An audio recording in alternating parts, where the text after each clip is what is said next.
Hi hello ಎಲ್ಲರಿಗೂ ನಮಸ್ಕಾರ. ನನ್ನ ಕಾಲ್ಪನಿಕ ಕಥಾಲೋಕ ಯೂಟ್ಯೂಬ್ ಚಾನಲ್ಗೆ ಸ್ವಾಗತ. ಇನ್ನು ಯಾರೆಲ್ಲ ಸಬ್ಸ್ಕ್ರೈಬ್ ಆಗಿಲ್ವೋ ಬೇಗ ಬೇಗ ಸಬ್ಸ್ಕ್ರೈಬ್ ಆಗಿ, ಹಾಗೆ ಮುಂದಿನ ಅಪ್ಡೇಟ್ಸ್ ಗಳಿಗಾಗಿ ಬೆಲ್ ಐಕಾನ್ ಅನ್ನು ಒತ್ತುವುದು ಮರೆಯದು. ತಟ್ಟೆಯಲ್ಲಿ ಊಟ ತಂದವರು ಅನ್ನ ಸಾರಿನ ಜೊತೆಗೆ ಪ್ರೀತಿಯನ್ನು ಬೆರೆಸಿ ಆ ಮಾಡುದಚ್ಚು ಎಂದು ತುತ್ತಿಟ್ಟಾಗ ಮೊದಲು ಚಾರುಗೆ ಎನ್ನುವ ಉತ್ತರವೇನು ಅವನಿಂದ ಬರಲಿಲ್ಲ. ಅಜ್ಜಿಯ ಕೈತುತ್ತಿಗೆ ಅವನ ಮನವು ಹಾತೊರೆದಿತ್ತಲ್ವಾ. ಅಜ್ಜಿ ತಿನ್ನಿಸ್ತಿದ್ರೆ ಆ ಮಾಡಿ ತಿಂತಿದ್ದ ಅಷ್ಟೆ. ಒಂದಲ್ಲ ಎರಡಲ್ಲ 5-6 ತುತ್ತು ಒಂದೇ ಸಮನೆ ತಿನ್ನುತ್ತಿದ್ದ. ಅಜ್ಜಿ ತಿನ್ನಿಸ್ತಿದ್ರು, ಆತ ಬೇಡ ಅಂತಿಲ್ಲ, ಅಜ್ಜಿ ಸಾಕ ಅಂತಿಲ್ಲ. ಇಬ್ಬರಿಗೂ 13 ವರ್ಷದ ಹಿಂದಿನ ನೆನಪುಗಳೆಲ್ಲ ಕಣ್ಣ ಮುಂದಿತ್ತು. ಅವನ ಮೊಗವನ್ನು ಸೀರೆ ಸೆರಗಿನಲ್ಲಿ ಒರೆಸುತ್ತಾ ಬಾಯಿಗೆ ತುತ್ತಿಡುತ್ತಾ, ಆತ ಕೆಮ್ಮಿದಾಗ ನೀರು ಕುಡಿಸ್ತಾ ಮತ್ತೆ ಅದೇ ಸೆರಗಲ್ಲಿ ಮೂತಿ ಒರೆಸುತ್ತಾ ಕಣ್ಣಂಚಲಿ ನೀರು ತಂದುಕೊಂಡು ಬಲು ಪ್ರೀತಿಯಿಂದ ಅಜ್ಜಿ ತಿನ್ನಿಸ್ತಿದ್ದಾರೆ. ಅಜ್ಜಿಯ ಕೈ ತುತ್ತು ಬಲು ರುಚಿ ಇತ್ತಲ್ವಾ. ಲಕ್ಕಿ ಚೆನ್ನಾಗಿ ಬ್ಯಾಟಿಂಗ್ ಮಾಡ್ತಿದ್ದ. ಚೆನ್ನಾಗಿದ್ಯಾ ದಚ್ಚು ಅಜ್ಜಿ ಕೇಳಿದಾಗ ಸತ್ಯ ಹೇಳಬೇಕಾ ಸುಳ್ಳ ಎಂದು ಹಿಂದಿನ ಶೈಲಿಯಂತೆ ಪ್ರಶ್ನೆ ಮಾಡಿದ್ದ ಲಕ್ಕಿ. ಆತನ ಮಾತಿಗೆ ನಮ್ಮ ದಚ್ಚು ನನಗೆ ವಾಪಸ್ ಸಿಗ್ಬಿಟ್ನಪ್ಪ. ಆ ರಾಯರಿಗೆ ಪ್ರತಿ ವಾರ ದೀಪ ಹಚ್ಚಿದ್ದಕ್ಕೂ ಸಾರ್ಥಕ ಆಯಿತು ಎಂದಾಗ ಅವರ ಕಣ್ಣ ತುಂಬ ಹನಿಗಳು ಕೆನ್ನೆ ನೋಡಿದವು. ಸುಮಾಜಿ ಅಳೋದ್ಯಾಕೆ? ಆಗಿದಾಗೋಯ್ತು, ಹೋಗ್ಲಿ ಬಿಡು. ನನಗೆ ನಿನ್ನ ಮೇಲೆ ಕೋಪ ಏನಿಲ್ಲ, ಆಗಲೂ ಇರಲಿಲ್ಲ. ಏನು ಮಾಡೋದು, ಗಂಡನಿಗೆ ತಕ್ಕ ಹೆಂಡ್ತಿ ಅಲ್ವಾ. ಒಂದು ಮಾತಾದ್ರೂ ನನ್ನ ಪಡ ಆಡಿದ್ಯಾ? ಅದು ನಿಜಾನೇ, ಭಯ ನಿನಗೆ, ಅದಕ್ಕೆ ನಿನ್ನ ಕ್ಷಮಿಸಿದ್ದೀನಿ. ಆದರೆ ಮುಂಗೊಪ್ಪಿ ಮೇಲಿರೋ ಕೋಪ ಮಾತ್ರ ಯಾವುದೇ ಕಾರಣಕ್ಕೂ ಕಡಿಮೆ ಆಗಲ್ಲ, ಆಗೋದೇ ಇಲ್ಲ ಎಂದು ನುಡಿದಾಗ ಅಜ್ಜಿ ಮುಖ ಮಂಕಾಯಿತು. ಅದನ್ನು ನೋಡಿದ ಚಾರು, ಅಜ್ಜಿ ಇಲ್ಲಿ ನಾನು ಪೇಷಂಟು, ನಾನು ಆಗ್ಲಿಂದ ನೋಡ್ತಿದ್ದೀನಿ. ಏನು ನೀವು ನನಗೆ ತಿನ್ನಿಸೋ ರೀತಿಯೇ ಕಾಣಿಸ್ತಿಲ್ಲ, ಮೊದಲು ನಂಗೆ ತಿನ್ನಿಸಿ, ಸುಸ್ತಾಗ್ತಿದೆ ಎಂದು ಮಾತು ಮರೆಸಿದ್ಲು. ಅವಳ ಮಾತಿಗೆ ಸುಮಾಜಿ ಮಿಸ್ ಪ್ರಬಲೆಗೆ ಶಕ್ತಿ ಜಾಸ್ತಿ, ಇವತ್ತು ತಿಂದಿಲ್ಲ ಅಂದರೂ ಆರಾಮಾಗಿ ಇರ್ತಾಳೆ ಎಂದು ಕಾಲೆಳೆದ ಲಕ್ಕಿ ಮಾತಿಗೆ ಅಸುರ ಇಷ್ಟೇನೋ ನಿನ್ನ ಕಾಳಜಿ ಎಂದು ತುಟಿಯುದ್ದ ಮಾಡಿ ಕೇಳಿದವಳ ಪಕ್ಕ ಬಂದು ಕೂತವ. ನೀನು ತಿಂದಿಲ್ಲ ಅಂದರೆ ನಾನು ಬಿಟ್ಬಿಡ್ತೀನ ವೈಫಿ ಎಂದು ನಗಿಸಲು, ನಮ್ಮ ಮನೆ ಮಹಾಲಕ್ಷ್ಮಿ ನಿಂಗೆ ತಿನ್ನಿಸೋದಿಲ್ವೇನೆ, ತಗೋ ಆ ಮಾಡು ಎಂದು ಅವಳಿಗೂ ತಿನ್ನಿಸುವಾಗ, ಅಜ್ಜಿ ಚಲುವಿ ಅಡುಗೆ ಚೆನ್ನಾಗಿ ಮಾಡ್ತಾಳೆ ಅಂತ ಗೊತ್ತಿತ್ತು, ಆದರೆ ಆ ಅಡುಗೆ ನಿಮ್ಮ ಕೈನಲ್ಲಿ ಇಷ್ಟು ರುಚಿಯಾಗಿರುತ್ತೆ ಅನ್ನೋದು ಇವತ್ತೇ ಗೊತ್ತಾಗಿತ್ತು. ಇನ್ನೊಂದು ತುತ್ತು ಎಂದು ಹೊಟ್ಟೆ ತುಂಬ ತಿಂತಾಳೆ ಚಾರು. ಸುಮಾಜಿ ಈಗ ನನಗೆ, ಅಜ್ಜಮ್ಮ ಮೊದಲು ನನಗೆ, ಹೀಗೆ ಲಕ್ಕಿ ಮತ್ತು ಚಾರು ತಾ ಮುಂದು ನಾ ಮುಂದು ಅಂತ ತಿಂತಿದ್ರು. ಏನು ವೈಫಿ ನೀನು 5 ತುತ್ತು ತಿಂದಿದ್ಯಾ, ಈಗ ನನಗೆ ಆಮೇಲೆ ನಿಂಗೆ ಎಂದು ಇವನು ಆ ಮಾಡಲು, ಏನಸುನ ನೀನು, ಪಾಪ ಅಲ್ವಾ ನಾನು, ಈಗ ನನಗೆ ಆಮೇಲೆ ನಿಂಗೆ ಎಂದು ಚಾರು ಕೂಡ ಹಠ ಮಾಡಿ ಆ ಮಾಡಿದ್ಲು. ಅವರಿಬ್ಬರು ಹಠ ಮಾಡಿ ಖುಷಿ ಖುಷಿಯಾಗಿ ತಿನ್ನೋದು ನೋಡುತ್ತಾ ಮನೆಯವ್ರಿಗೆಲ್ಲ ಆಸೆ ಆಗಿತ್ತು. ಅಜ್ಜಮ್ಮ ನನಗೆ ಎಂದು ಅಮ್ಮು ಬಂದಾಗ, ಬಾ ಮಗಳೇ ಎಂದು ಅವಳಿಗೂ ತುತ್ತು ತಿನ್ನಿಸ್ತಾರೆ ಅಜ್ಜಿ. ನಮ್ಮ ಅಜ್ಜಿ ನನಗೆ ತಿನ್ನಿಸೋದಿಲ್ವಾ ಎಂದು ಸಾನ್ವಿ ಬಂದಾಗ, ಅಮ್ಮ ನನಗೂ ತಿನ್ನಿಸಿ ಎಂದು ಶರ್ಮಿಳಾ ಹಾಗೂ ಶಿವರುದ್ರ ಬಂದರು. ಅವರೇ ನನಗೂ ತಿನ್ನಿಸಿ ಎಂದು ಬಂದನು ಬಸವ. ನನಗೂ ಅಜ್ಜವ ಎಂದು ಚೆಲುವಿ. ಹೀಗೆ ಎಲ್ಲರೂ ಅಜ್ಜಿ ಕೈತುತ್ತಿಗೆ ಪೈಪೋಟಿ ನಡೆಸುತ್ತಾ ತಿಂತಿದ್ದದ್ದು ನೋಡಿದ ಸಂತು ಮಾತ್ರ ದೂರದಲ್ಲಿ ನಿಂತು, ನನಗೂ ತಿನ್ನಿಸಿ ಅಂತ ಕೇಳಲ್ಲ, ಲಕ್ಕಿಗೆ ದ್ರೋಹ ಮಾಡ್ತಾ ಅವನ ಅಜ್ಜಿ ಕೈ ತುತ್ತು ತಿನ್ನೋಕೆ ಯಾಕೋ ಮನಸ್ಸು ತುಚ್ತಿದ್ಯಲ್ಲ ಎಂದು ಒದ್ದಾಡುವಾಗ ಅವನನ್ನು ನೋಡುವ ಬೀಬಿ ಅಲ್ಲಿಂದ ಎದ್ದು ಬಂದು, ಕ್ಯಾಪ್ಟನ್ ನೀವ್ಯಾಕೆ ಇಲ್ಲೇ ಇದ್ದೀರಾ, ಬನ್ನಿ ಸುಮಾಜಿ ನಿಮಗೂ ತುತ್ತು ತಿನ್ನಿಸ್ತಾರೆ ಎನ್ನಲು, ಬೇಡ ಬಿಡು ಲಕ್ಕಿ, ನಿಮ್ಮ ಫ್ಯಾಮ್ಲಿ ತಿನ್ನಲಿ ಎಂದು ಮುಜುಗರ ತೋರಲು, ಅರೆ ಏನು ಕ್ಯಾಪ್ಟನ್ ನೀವು, ನಾನು ಯಾವತ್ತಾದರೂ ನಿಮ್ಮನ್ನು ಹೊರಗಿನವ್ರ ಹಾಗೆ ನೋಡಿದ್ದೀನ, ನಾನು ನನ್ನ ಸ್ವಂತ ಅಣ್ಣನ ಹಾಗೆ ನೋಡ್ತಿದ್ದೀನಿ ಎಂದ್ಬಿಡ್ತಾನೆ ಲಕ್ಕಿ. ಆ ಮಾತಿಗೆ ಸಂತೋಷ್ ಕೆನ್ನೆಗೆ ಅವನ ಮನಸ್ಸಾಕ್ಷಿ ಚಟೀರೆನ್ನುವಂತೆ ಬಾರಿಸಿತ್ತು. ತಮ್ಮನ ಹೆಂಡತಿಯ ಮೇಲೆ ಕಣ್ಣಾಕಿದ ಪಾಪಿ ಕಣೋ ನೀನು, ಬೇಕೇನೋ ಇದೆಲ್ಲ ಎನ್ನುವಂತೆ. ಅದೇ ಕ್ಷಣಕ್ಕೆ ಸಂತು ಬಾ ಕಂದ, ನನ್ನ ಕೈ ತುತ್ತು ನಿಂಗೆ ಬೇಡ್ವಾ ಅಜ್ಜಿ ಕೇಳಿದಾಗ, ಬೇಕು ಅಜ್ಜಿ ಎನ್ನುವಂತೆ ತಲೆ ಆಡಿಸುತ್ತಾ ಬಂದನು. ಆತನಿಗೆ ಅಜ್ಜಿ ಕೈ ತುತ್ತು ತಿನ್ನಿಸೋವಾಗ ಕಳ್ಕೊಂಡಿದ್ದ ಅಜ್ಜಿ, ಅಜ್ಜ, ತಮ್ಮ, ಅಣ್ಣ ಎಲ್ಲರ ಪ್ರೀತಿಯ ತುತ್ತಲ್ಲಿ ಕಾಣ್ತಾನೆ ಸಂತು. ಹಾಗೆ ಲಕ್ಕಿ ಚಾರು ಕಡೆ ನೋಡಲು, ಲಕ್ಕಿ ಅವನ ತುಂಟಾಟ ಮುಂದುವರಿಸುತ್ತಾ ಚಾರುಗೆ ತಿನ್ನಿಸುವ ತುತ್ತನ್ನು ತಾನೇ ತಿಂದು ಅವಳನ್ನು ಕಾಡ್ತಿದ್ದ. ಆಕೆ ಸಿಹಿಯಾದ ಕೋಪ ಬೀರಿದಾಗ ಅಜ್ಜಿ ಕೈ ತುತ್ತು ತಿನ್ನಲು ಬಿಡ್ತಿದ್ದ. ಅವರನ್ನು ನೋಡ್ತಾ ಅವನ ಮನಸ್ಸಲ್ಲಿ ಅದೇನೋ ಓಡ್ತಿತ್ತು. ಏನದು ಅವನಿಗೆ ಅರ್ಥ ಆಗ್ತಿಲ್ಲ. ಅಜ್ಜಪ್ಪನ ಕಣ್ಣು ಒದ್ದೆಯಾಗಿತ್ತು. ಈ ಸಂಭ್ರಮ ಸಡಗರ ಕಂಡು 13 ವರ್ಷ ಮೀರಿತ್ತಲ್ವಾ. ಮತ್ತೆ ಮನೆಗೆ ಹಳೆ ಖುಷಿಯ ವಾತಾವರಣ ಬಂದದ್ದು ಅವ್ರ ಮನಸ್ಸಿಗೆ ಮುದ ನೀಡಿತು. ದೂರದಲ್ಲೇ ನಿಂತು ನೋಡ್ತಿದ್ದ ಅಜ್ಜನನ್ನ ಕಂಡ ಚಾರು, ಈಗ ನಿಮ್ಮನ್ನ ನಿಮ್ಮ ಮೊಮ್ಮಗನ ಜೊತೆಗೆ ಒಂದ್ ಮಾಡೋದೇ ನನ್ನ ಮುಂದಿನ ಗುರಿ ಎಂದ್ಕೊಂಡು, ನ್ಯಾಯಪ್ರಭುಗಳು ಇಲ್ಲಿಗೆ ಬರೋದಿಲ್ವಾ ಅಜ್ಜಮ್ಮ? ಚಾರು ಕೇಳಲು, ಅವರಿಗಿದೆಲ್ಲ ಹೊಂದಲ್ಲ ಬಿಡೆ ಎಂದರು. ಅದೇಂಗೆ ಸಾಧ್ಯ ಎನ್ನುತ್ತಾ, ಜಗನ್ನಾಥ್ರೆ, ನಿಮ್ಮ ಮಡದಿ ಕೈನಾಗೋ ಊಟ ತಿನ್ನಕ್ಕಿಲ್ವಾ? ಕೂತ ಜಾಗದಿಂದಲೇ ಕೇಳ್ತಾಳೆ ಚಾರು. ಉಬ್ಬು ಗಂಟಿಕ್ಕಿ ನೋಡಿದ ಅಜ್ಜನ ನೋಡಿ, ಎಲ್ಲರೂ ಇಲ್ಲೇ ಇದ್ದಾರೆ, ನೀವ್ಯಾಕೆ ನಾನು ಬರೋಕ್ಕಿಲ್ಲ ಅನ್ನೋ ಥರ ದೂರ ಇರೋದು? ನೀವು ಇಲ್ಲಿಗೆ ಬರ್ಬೋದಲ್ವಾ ಅಂದೆ ಅಷ್ಟೇ. ಸುಡೋ ಸೂರ್ಯನಂತೆ ದುರ್ಗುಟ್ಟೋದು ಯಾಕಂತೀನಿ ಬೇಕೆಂದೆ ಅವ್ರ ಶೈಲಿಯಲ್ಲೇ ರೇಗಿಸಿದ್ಲು. ಸುಮಾ, ಹುಷಾರಿಲ್ಲ, ಸುಮ್ಮನೆ ಊಟ ಮಾಡಿ ಮಕ್ಕಳಕ್ಕೆ ಕೇಳಮ್ಮಿ ಎಂದರು ಅಲ್ಲಿಂದಲೇ. ನೀವು ಬನ್ನಿ ಅಜ್ಜಪ್ಪ, ಒಂದು ತುತ್ತಾದರೂ ತಿನ್ನಿ ಎಂದು ಮತ್ತೆ ಕರೆದಳು. ನಂದು ಊಟ ಮುಗೀತು ಅಂತ ಹೇಳಮ್ಮಿ ಎಂದು ದೂರ ಹೋಗಿ ನಿಂತರು. ಬೇಡ ಬಿಡು ವೈಪಿ, ಅವರೆಲ್ಲ ಆಟಕ್ಕುಂಟು ಲೆಕ್ಕಕ್ಕಿಲ್ಲ ಎಂದ ಲಕ್ಕಿ. ಒಂದಿನ ಅವರು ಇಲ್ಲಿ ಸೇರೋ ಹಾಗೆ ಮಾಡ್ತೀನಿ ಅಸುರ ಎಂದ್ಕೊಂಡ್ಲು. ಈ ಮಗಿ ಮನೆಗೆ ಬಂದಾಗಿಂದ ಹಬ್ಬ ಬಂದಂಗೈತಿ. ಈ ಮಗಿ ಮೇಲೆ ಯಾರು ದಾಳಿ ನಡೆಸ್ತಿರ್ತಾರೆ ಆಲೋಚಿಸುತ್ತಾ ತಮ್ಮ ಕೋಣೆಗೆ ಹೋದರು ಅಜ್ಜ. ರಾತ್ರಿ ಬೆಳದಿಂಗಳ ಬೆಳಕನ್ನು ಕಣ್ತುಂಬಿಸಿಕೊಳ್ಳುತ್ತಾ ನಿಂತಿದ್ದ ಸಂತೋಷ್ ಬಳಿ ಬರುವ ಅಮ್ಮು, ಏನ್ರಿ ಪಿ ಟಿ ಮೇಷ್ಟ್ರೆ, ಹೊಟ್ಟೆ ತುಂಬ ತಿಂದು ಕರಗಿಸ್ಕೊಳ್ಳೋಕ್ಕೆ ಇಲ್ಲಿ ವಾಕ್ ಮಾಡ್ತಿದ್ದೀರಾ ಎಂದು ಕೇಳಲು, ನೀವೇನು ಇನ್ನೂ ಮಲಗಿಲ್ವಾ? ಮುಖ ಕೊಟ್ಟು ಮಾತಾಡದೆ ಪ್ರಶ್ನೆ ಮಾಡಿದ್ದ ಸಂತು. ನೀವಿಲ್ಲದೆ ನಿದ್ದೇನೇ ಇಲ್ಲ ಎಂದು ರೇಗಿಸಿದವಳ ಮಾತು ಕೇಳಿ ಅವಳತ್ತ ನೋಡಿದವ, ಏನ್ರಿ ಬಾಯಿಗೆ ಬಂದಿದ್ದು ಮಾತಾಡ್ತೀರಾ ಎಂದಾಗ, ಅಬ್ಬಾ ಈಗಾದರೂ ಮುಖ ನೋಡಿದ್ರಲ್ಲ ಎಂದು ನಕ್ಕಳು.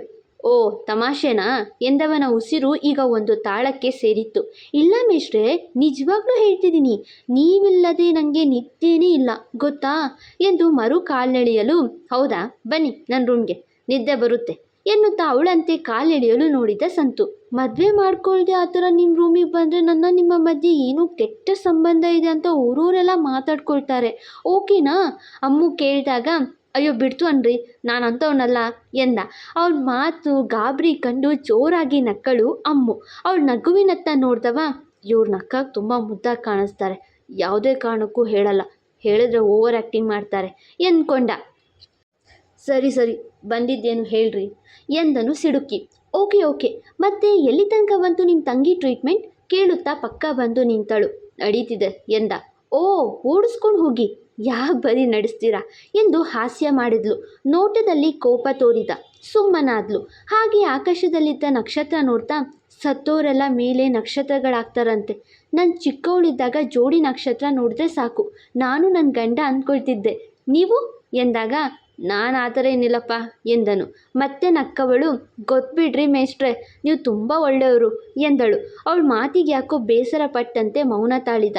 ತಮಾಷೆ ಮಾಡಿದೆ ಅಷ್ಟೇ, ಹೋಗ್ಲು ಬಿಡಿ, ಬಂದ ವಿಷಯ ಹೇಳ್ತೀನಿ. ಅಜ್ಜಿ ಕೈತೂತ್ ಹೇಗಿತ್ತು?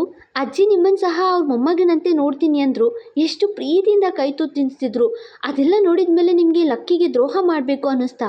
ಪ್ರೀತಿಗಾಗಿ ಒಳ್ಳೆ ಸ್ನೇಹನ ಕಳ್ಕೊಳ್ತೀರಾ? ಬೇಡ ಸಂತೋಷ್, ಲಕ್ಕಿ ಮನಸ್ಸಲ್ಲಿ ನಿಮಗೆ ಶ್ರೇಷ್ಠವಾದ ಸ್ಥಾನ ಇದೆ, ಅದನ್ನು ಹೆಚ್ಚಿಸ್ಕೊಳ್ದಿದ್ರು ಓಕೆ, ಆದರೆ ಕಳ್ಕೊಳ್ಬೇಡಿ. ನನಗೆ ನಿಮ್ಮಿಬ್ಬರನ್ನ ನೋಡಿದ್ರೆ ನೀವು ಮುಂದೆಯಲ್ಲಿ ಇಷ್ಟು ಒಳ್ಳೆಯ ಸ್ನೇಹನ ಕಳ್ಕೊಳ್ತೀರಾ ಅನ್ನೋ ಭಯ ಆಗುತ್ತೆ ಗೊತ್ತಾ? ಪ್ಲೀಸ್ ಒಳ್ಳೆ ಸಂಬಂಧವನ್ನು ಕಳ್ಕೊಳ್ಬೇಡಿ.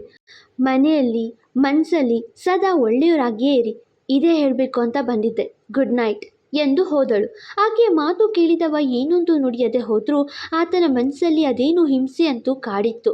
ಆದರೆ ಮುಂದೇನು ಮಾಡ್ತಾನೆ ಕಾದು ನೋಡಬೇಕು. ಚಾರು ಜೊತೆ ಮಾತಾಡಿಸ್ಬೇಕು ಎಂದು ಕೇಳ್ಕೊಂಡಿದ್ದ ದಿಯಾ ಮಾತಿಗೆ ಲಕ್ಕಿ ಬಳಿ ಚಾರು ಹತ್ತಿರ ಮಾತಾಡಿಸಲು ಕೇಳಿಕೊಂಡು ಕರೆ ಮಾಡಿದ್ದ ಆಕಾಶ್. ಅದಕ್ಕಾಗಿಯೇ ಲಕ್ಕಿ ಚಾರುಗೆ ದಿಯಾ ಬಳಿ ಮಾತಾಡಲು ಕರೆ ಮಾಡಿ ಕೊಟ್ಟಿದ್ದ. ಚಾರು, ನಿನಗೆ ಅಲ್ಲೇನೂ ಪ್ರಾಬ್ಲಮ್ ಆಗಿಲ್ಲ ತಾನೇ ಈ ಕಡೆಯಿಂದ ದಿಯಾ ಕೇಳುವಾಗ, ಇಲ್ಲ ದಿಯಾ, ನಾನು ಆರಾಮಾಗಿ ಇದ್ದೀನಿ, ಚಿಕ್ಕಪ್ಪ ಹೇಗಿದ್ದಾರೆ ಎಂದು ಕೇಳಿದ್ಲು. ಅವ್ರು ಆರಾಮಾಗಿದ್ದಾರೆ. ಲಕ್ಕಿ ನಿಂಗೆ ಏನೂ ತೊಂದರೆ ಕೊಡ್ತಿಲ್ಲ ತಾನೇ ಎಂದು ಮತ್ತೆ ಕೇಳಲು, ಲಕ್ಕಿ ನನ್ನ ತುಂಬ ಕಾಳಜಿ ತೋರಿಸ್ತಾ ನೋಡ್ಕೋತಿದ್ದಾರೆ, ಇಲ್ಲಿ ಎಲ್ಲರೂ ತುಂಬ ಒಳ್ಳೆಯವರು ಗೊತ್ತಾ ಎನ್ನುತ್ತಾಳೆ ಚಾರು. ಮತ್ತು ನೀನು ಎಲ್ಲಿಗೆ ಹೋಗಿದ್ದೆ ಚಾರು ಎಂದು ಕೇಳಲು, ಅದು ತೋಟದ ಮನೆಯಲ್ಲಿ ಇದ್ದೆ ಕಣೆ, ಎಲ್ಲರೂ ಗಾಬರಿ ಆಗಿದ್ದಾರೆ, ಇನ್ನೇನು ಇಲ್ಲ ಎನ್ನುವಾಗ ರೂಮಿಗೆ ಬಂದಿದ್ದ ಲಕ್ಕಿ. ಅವಳ ಮಾತು ಕೇಳಿ ತಾನೆಷ್ಟು ನೋವು ಅನುಭವಿಸ್ತಿದ್ರು, ಬೇರೆಯವ್ರ ಮನಸ್ಸಿಗೆ ಯಾವ ನೋವು ಮಾಡಲ್ಲ ಈ ಪ್ರಬಲೆ ಎಂದು ನಕ್ಕನು. ಹೌದಾ, ನೀನು ಯಾಕೆ ಒಬ್ಬೊಬ್ಬಳೇ ಹೋಗೋದು, ಲಕ್ಕಿ ಜೊತೆ ಹೋಗಬೇಕು ತಾನೇ ಎಂದಾಗ, ಲಕ್ಕಿ ಅಲ್ಲ ಭಾವ ಎಂದ ಚಾರು ಮಾತು ಕೇಳಿಸಿಕೊಂಡ ಲಕ್ಕಿ, ಈ ಪ್ರಬಲ ನನ್ನ ಮನಸ್ಫೂರ್ತಿಯಾಗಿ ಗಂಡ ಅಂತ ಒಪ್ಪಿದಾಳ ಹೇಗೆ? ಗೌರವ ಎಂದು ಸಂಶಯ ಪಟ್ಟನು. ಅವನು ಸಹ ಆಕಾಶ್ ಬಳಿ ಅತ್ತಿಗೆ ಎನ್ನಲು ಹೇಳಿದ್ದ ಅಲ್ವಾ. ಅಂದರೆ ಅವನು ಅವಳನ್ನು ಮನಸ್ಫೂರ್ತಿಯಾಗಿ ಹೆಂಡತಿ ಅಂತ ಒಪ್ಪಿದ್ದಾನೋ ಹೇಗೋ. ನಿಮ್ಮ ಭಾವ ಜೊತೆಗೆ ಹೋಗಬೇಕಿತ್ತು, ಆದರೆ ತಪ್ಪಾಗೋಯ್ತು. ನೆಕ್ಸ್ಟ್ ಟೈಮ್ ಇದು ತಪ್ಪಾಗಲ್ಲ ಎಂದಳು. ಆಯಿತು, ಹುಷಾರು ಕಣೆ ಚಾರು, ಮತ್ತೆ ಈ ಥರ ಟೆನ್ಷನ್ ಕೊಡಬೇಡ ಆಯಿತಾ. ಭಾವ ಜೊತೆಗೆ ಇರು, ಬೇಗ ಬಾ, ನಾಳೆಯಿಂದ ಕಾಲೇಜ್ ಸ್ಟಾರ್ಟ್ ಕಣೆ, ಎಕ್ಸಾಮ್ಸ್ ಇದೆ ಎನ್ನಲು. ಸರಿ, ಆರಾಮಾಗಿ ಓದ್ಕೊ. ಸಂತೋಷ್ ಅವರು ಅವ್ರ ತಂಗಿ ಟ್ರೀಟ್ಮೆಂಟ್ ಮುಗಿಸ್ಕೊಂಡು ಬರ್ತಾರೆ, ಹುಷಾರು ಎಂದು ಕರೆ ಕಟ್ ಮಾಡಿದ್ಲು. ಅಕ್ಕನ ಜೊತೆಗೆ ಮಾತಾಡಿದ ಸಂತೋಷಕ್ಕೆ ಆಕಾಶ್ಗೆ ಬದುಕುಳ್ದೆ, ಇಲ್ಲ ಅಂದಿದ್ರೆ ನಿನ್ನ ಮಾನ 3 ಕಾಸಿಗೆ ಹರಾಜಾಗ್ತಿದ್ದೆ ಎಂದು ಮೆಸೇಜ್ ಮಾಡಿ ಮಲಗಿದ್ಲು. ಎಲ್ಲ ಕೇಳಿಸ್ಕೊಂಡ್ರು ಏನೂ ಕೇಳಿಸಿಕೊಳ್ಳದ ರೀತಿಯಲ್ಲಿ ಬಂದಂತೆ ನಟಿಸುವ ಬಿಬಿ, ವೈಫಿ ಇಟ್ಸ್ ಟೂ ಲೇಟ್, ಈಗ ನಿದ್ರೆ ಮಾಡಬೇಕು, ಓಕೆ, ಮೊಬೈಲ್ ಕೊಡಿಲಿ ಎಂದು ಮೊಬೈಲ್ ಪಕ್ಕಕ್ಕಿಟ್ಟು ಹಾಸಿಗೆಯ ಮೇಲೆ ದಿಂಬು ಸರಿಪಡಿಸಿ ಆಕೆಗೆ ಮಲಗಲು ಸಹಾಯ ಮಾಡಿ, ಏನಾದರೂ ಬೇಕಾದ್ರೆ ನನ್ನ ಕರಿ ವೈಫಿ, ನಾನು ಇಲ್ಲೇ ಇರ್ತೀನಿ ಎನ್ನುತ್ತಾ ನೆಲದ ಮೇಲೆ ಹಾಸಿದ ಚಾಪೆ ದಿಂಬು ತೋರಿದ್ದ. ಲಕ್ಕಿ, ಅಲ್ಯಾಕೆ, ಇಲ್ಲೇ ಮಲ್ಗು ಎಂದವಳ ನೋಡಿ, ಕೈಗೆ ಗಾಯ ಆಗಿದೆ, ನಾನೇನಾದರೂ ನಿದ್ದೆ ಮಂಪರ್ನಲ್ಲಿ ತೊಂದರೆ ಮಾಡಿದ್ರೆ ಸೋರಿಸಬೇಡ, ನಿನ್ನ ಕೈ ಸರಿ ಹೋಗೋವರೆಗೂ ನಾನಿಲ್ಲೇ ಮಲಗ್ತೀನಿ ಎಂದವನ ಮಾತಿಗೆ, ಹಾಗಾದರೆ ನಾನೇ ಕೆಳಗಡೆ ಮಲಗ್ತೀನಿ, ನೀನು ಇಲ್ಲೇ ಮಲಗು ಎಂದು ಹೇಳಬೇಕು. ಏನು ಲವ್ ನಿಂಗೆ ಹಸುರನ ಮೇಲೆ ವೈಫಿ ಎನ್ನುತ್ತಾ ಮೊಗದ ಬಳಿ ತನ್ನ ವದನ ತಂದವ. ಒಂದು 3 ರಾತ್ರಿ ಅಷ್ಟೆ, ಆಮೇಲೆ ಹಸುರ ನೆಲದ ಮೇಲೆ ಖಂಡಿತ ಮಲಗಲ್ಲ, ನೀನೇ ಮಲಗು ಅಂದರೂ ನಿನ್ನನ್ನು ಕೆಣಕೋಕಾದರೂ ಪಕ್ಕಾ ಮಲಗ್ತಾನೆ, ಓಕೆನಾ ಎಂದವ ಅವಳ ಹಣೆಗೆ ಮುತ್ತಿಡುವಂತೆ ಹೋಗಿ ಹೊದಿಕೆ ಒದಿಸಿ ತನ್ನ ಜಾಗಕ್ಕೋಗಿ ಗುಡ್ ನೈಟ್ ವೈಫಿ ಎಂದಾಗ, ಗುಡ್ ನೈಟ್ ಹಸುರ ಎಂದು ನಗುತ್ತಾ ಅವನನ್ನೇ ನೋಡ್ತಾ ನಿದ್ರಿಸಲು ಆಕೆಯನ್ನು ನೋಡ್ತಾ ನಿದ್ರಿಸಿದ್ದ. ಭಾಸ್ಕರನ ಆಗಮನವಾಗಿ ಹಕ್ಕಿಗಳ ಕಲರವ ಕೇಳಿ ಬರ್ತಿತ್ತು. ನೆಲದ ಮೇಲೆ ಮಲಗಿದ್ದವನಿಗೆ ಮೊದಲು ಎಚ್ಚರಿಕೆ ಆಗಿತ್ತು. ಮೈ ಮುರಿಯುತ್ತಾ ತನ್ನ ಬಲಕ್ಕೆ ಮಂಚದ ಮೇಲೆ ಮಲಗಿದ್ದ ಚಾರು ಕಡೆ ನೋಡ್ದ. ಆಕೆ ನಿನ್ನೆ ರಾತ್ರಿ ತೆಗೆದುಕೊಂಡ ಔಷಧಿಯ ಕಾರಣವೋ ಏನೋ ಎಚ್ಚರಿಕೆಯೇ ಇಲ್ಲ. ಹಾಗೆ ಎದ್ದು ಬಂದವ ಅವಳ ಬಳಿ ಬಂದು ನಿಂತ. ಥೇಟ್ ಮಗುವಿನಂತೆಯೇ ನಿದ್ರಿಸುತ್ತಿದ್ಲು. ಆಕೆಯ ಹಣೆಯಲ್ಲಿ ಗಾಯ ಹಾಗೆ ಕಾಣ್ತಿತ್ತು. ಅವಳ ಸೌಂದರ್ಯಕ್ಕೆ ಕಪ್ಪು ಚುಕ್ಕಿಯಂತೆ ಕಾಣ್ತಿದ್ದ ಗಾಯವನ್ನು ನೋಡಿದವ, ಯಾರ ಇಡಿಯಟ್ಸ್ ಅನ್ನೋದು ಗೊತ್ತಾಗಲಿ, ಮುಖ ಮೂತಿ ಪಂಚ್ ಮಾಡಿಲ್ಲ ಅಂದರೆ ನನ್ನ ಹೆಸರು ಲಕ್ಷ್ಮಣ್ ವರ್ಮಾನೇ ಅಲ್ಲ ಎಂದುಕೊಂಡವ ಅವಳ ಕೈ ನೋಡಿದ. ಬಲಗೈ ಪೂರ್ತಿಯಾಗಿ ಬ್ಯಾಂಡೇಜ್ ಮಾಡಿದ್ರು ವೈದ್ಯರು. ಹಾಗೆ ಮೊಣಗಾಲಲ್ಲಿ ಕೂತು ಅವಳ ಮೊಗ ನೋಡುತ್ತಾ ಆಕೆ ಪ್ರತಿಯೊಬ್ಬರ ಮೇಲೂ ತೋರಿಸುವ ಕಾಳಜಿಗೆ ಅವನ ಮನಸ್ಸು ಪ್ರತಿ ಬಾರಿ ಸೋಲ್ತಿತ್ತು. ಮೊದಲು ಚಿಕ್ಕಪ್ಪನ ಆರೋಗ್ಯಕ್ಕಾಗಿ ಕೆಲಸ, ತಂಗಿಗಾಗಿ ಮದುವೆ, ಮರ್ಯಾದೆಗಾಗಿ ಹೋರಾಟ, ಅತ್ತೆಗಾಗಿ ಹಳ್ಳಿ, ದೊಡ್ಡಮನೆಗಾಗಿ ಅನ್ನದಾನ, ಅಜ್ಜನಿಗಾಗಿ ಜಾಗರಣೆ, ದೊಡ್ಡಮನೆ ಬಗ್ಗೆ ಕಾಳಜಿ ವಹಿಸಿ ಒಂಟಿ ಸಿಂಹಿಣಿಯಂತೆ ನಡೆಸಿದ ಹೋರಾಟ. ಎಲ್ಲವನ್ನ ನೆನೆಯುತ್ತಿದ್ದವನ ಮನಸ್ಸು ಈ ಬಾರಿ ತೀರಾ ಸೋತಂತೆ ತಡ ಮಾಡದೆ ಆಕೆಯ ಹಣೆಯ ಮೇಲೆ ಮೊದಲ ಬಾರಿ ತನಗೆ ಅರಿವಿಲ್ಲದೆ ಮುಂದುವರಿಯುತ್ತಾ ತುಟಿಯೂರಿದ್ದ ಲಕ್ಕಿ. ಹಣೆ ಮೇಲೆ ಅವನ ಕಾಳಜಿಯ ಮೊದಲ ಮುತ್ತನ್ನು ಕಡೆಗೂ ಪಡೆದೇ ಬಿಟ್ಟಿದ್ಲು ಚಾರು. ಹಾಗೆ ಅವನ ಮುತ್ತಿಗೆ ಕಣ್ತೆರೆದವಳು, ಅಸುರ ಏನಿಲ್ಲಿ ಎಂದು ಮೆತ್ತಗೆ ಗಾಬರಿಯಾಗಲು, ಅದು ವೈಫಿ ಏನಿಲ್ಲ, ಸೂರ್ಯನ ಕಿರಣಗಳೆಲ್ಲ ಅಂದರೆ ಬಿಸಿಲು ಬೀಳುತ್ತೆ ಅಂತ ನೋಡ್ತಿದ್ದೆ ಎಂದು ತಬ್ಬಿಬಾದ ಉತ್ತರ ನೀಡಿದ್ದ ಬೇಬಿ. ನಿಜಾನ ಅಸುರ, ಬೇರೇನಕ್ಕೂ ಬಂದಿಲ್ಲ ತಾನೇ ಕೇಳಿದ್ಲು. ನೋನೋ ಎಂದು ಮೇಲೆದ್ದವ, ಸದ್ಯ ಏನೂ ಗೊತ್ತಾಗಿಲ್ಲ ಎಂದ್ಕೊಂಡು ಹೊರಗಡೆ ಹೋದ. ಅಂತೂ ಇಂತೂ ನಮ್ಮ ಬೀಬಿ ಮನಸೋತು ಪ್ರಥಮ ಮುತ್ತನ್ನು ಹಣೆಗೆ ಕೊಟ್ಟನು. ಈಗೀಗ ಆತನ ಮನಸ್ಸಲ್ಲಿ ಚಾರು ಜಾಗ ಪಡೆಯುತ್ತಿರುವುದು ಸಂತಸದ ವಿಷಯ. ಮುಂದೊಂದು ದಿನ ಈ ಜಾಗಕ್ಕೆ ಬೇರ್ಯಾರು ಬರೆದಿದ್ರೂ ಅವನ ಮನದ ಮನೆ ಸೆರೆಮನೆ ಆಗದಿದ್ದರೆ ಸಾಕು. ಅಜ್ಜನಿಗೆ ಚಾರು ಮೇಲೆ ದಾಳಿ ನಡೆಸಿದವರು ಯಾರು ಎನ್ನುವುದೇ ಕೊಳೆಯುತ್ತಿದೆ. ಹೀಗಾಗಿಯೇ ಒಬ್ಬರೇ ತೋಟದ ಮನೆಗೆ ಬಂದು ಆಲೋಚಿಸುತ್ತಾ ಕುಳಿತಿರುತ್ತಾರೆ. ನನ್ನ ಸಾಯಿಸೋ ಮನ ಅದ್ಯಾರಿಗೈತೆ, ಪಾಪ ಮಗಿ, ಅದೆಷ್ಟು ನೋವು ತಿಂತಾಯಿತೋ ಏನೋ. ರಾಯಪ್ಪ, ನೀನೇ ದಾರಿ ತೋರಿಸ್ಬೇಕು ಕಣಪ್ಪ ಎಂದು ಕೈ ಮುಗಿದಾಗ ಯಾರೋ ಓಡೋಡಿ ಬಂದು, ಯಜಮಾನ್ರೆ, ನಿನ್ನೆ ರಾತ್ರಿ ಆ ರಾಯದುರ್ಗಳ್ಳಿ ರಾಮಪ್ಪನ ಕಡೆಯವರು ಊರಿಗೆ ಬಂದವರೆ, ನಂಗೆ ಯಾಕೋ ಅವರೇ ಇದೆಲ್ಲ ಮಾಡಿರ್ಬೋದು ಅನ್ನಿಸ್ತಿದೆ. ಅವನ ಕಡೆಯವರು ನಿನ್ನೆ ಎತ್ತಿನ ಗಾಡಿನಾಗ ಹೋಗೋದು ನಾವು ನೋಡಿವು ಎಂದರು. ಎಲ್ಲ ಬಡ್ಡಿ ಮಗನೇ ರಾಮಪ್ಪ, ಊರ್ನಾಗ ಮತ್ತೆ ನಿನ್ನ ಪುಂಡಾಟ ಶುರುವಾಯ್ತೇನ್ಲ. ನನ್ನ ಮ್ಯಾಲಿನ ಕೋಪಕ್ಕೆ ಆ ಮಗಿನ ಬಡ್ದು ಕುಡಿಯೋಕೆ ನೋಡಿಯಾ, ಬಂದೇ ಇರಲ್ಲ ಎಂದು ಹಿರಿಯ ಸಿಂಹ ರಾಯದುರ್ಗಳ್ಳಿ ಕಡೆಗೆ ಸಾಗಿತ್ತು. ರಾಯರಹಳ್ಳಿ ಹಾಗೂ ರಾಯದುರ್ಗಳ್ಳಿ ಎರಡೂ ಒಂದೇ ಭಾಗ.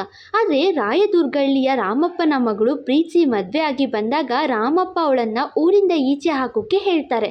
ಆದರೆ ಪ್ರೀತಿ ಮಾಡಿ ಮದುವೆ ಆಗೋದು ತಪ್ಪಲ್ಲ ಎಂದು ವಾದ ಮಾಡಿ ಆ ಹುಡುಗಿನ ತಮ್ಮಹಳ್ಳಿಯಲ್ಲಿ ಇರಲು ಹೇಳಿ ನ್ಯಾಯ ಕೊಟ್ಟಿರುತ್ತಾರೆ ಜಗನ್ನಾಥ ಅಜ್ಜ.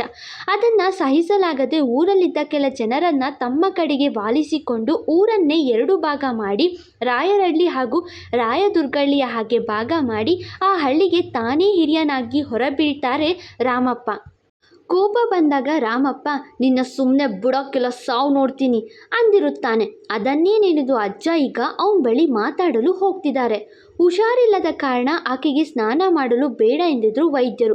ಹೀಗಾಗಿಯೇ ಆಕೆ ಸ್ನಾನ ಮಾಡದೆ ಬರೀ ಕೈಕಾಲು ಮುಖ ತೊಳೆದುಕೊಂಡು ಸೀರೆ ಬದಲಿಸೋಣ ಎಂದ್ಕೊಂಡು ಆಲೋಚಿಸಿದ್ಲು. ಹಾಗೆ ಅಮ್ಮಗೆ ಸೀರೆ ಉಡಲು ಸಹಾಯ ಮಾಡಲು ಕೇಳ್ಕೊಂಡಿದ್ಲು. ಅಮ್ಮು ಕೂಡ ಅದಕ್ಕೆ ಒಪ್ಪಿಗೆ ನೀಡಿದ್ಲು. ಕೈ ಗಾಯವಾಗಿತ್ತಲ್ವಾ, ನೆರಿಗೆ ಹಿಡಿದು ಸೀರೆ ಹಾಕೋದು ಕಷ್ಟ.